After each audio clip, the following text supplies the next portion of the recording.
حضرت جبرائیل علیہ السلام فرماتے ہیں جب پہلے آسمان پہ پہنچے، حالانکہ سارا انتظام سرکار کے لیے تھا، پورے کا پورا ٹریک بنایا گیا تھا، لیکن اس کے باوجود فوراً دروازہ نہیں کھولا گیا، بلکہ پہلے دروازے پہ دستک دی۔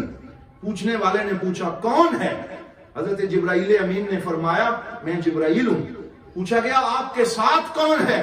کہا گیا معی محمد الرسول اللہ، میرے ساتھ محمد رسول اللہ صلی اللہ علیہ وسلم، محمد عربی صلی اللہ علیہ وسلم ہیں۔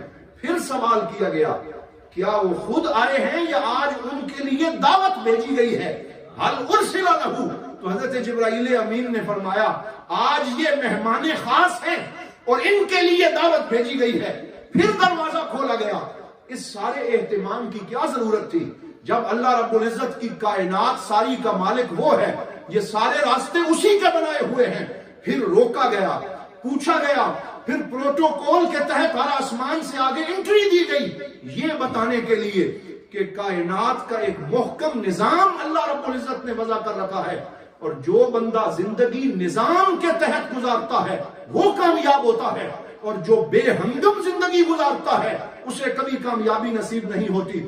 آج آپ دیکھیں یورپ کا معاشرہ جو ہے وہ ایک نظام کے تحت چل رہا ہے، اگرچہ کفر، شرک اور فسوق ہر شے موجود ہے، لیکن ایک نظام ہونے کی وجہ سے وہ کامیابی کی طرف جا رہے ہیں، اور ہمارے معاشروں میں اس نظام حیات کی کمی ہونے کی وجہ سے ہم آگے نہیں بڑھ پا رہے۔ تو اس نظام قدرت کی طرف بھی اشارہ کر دیا گیا۔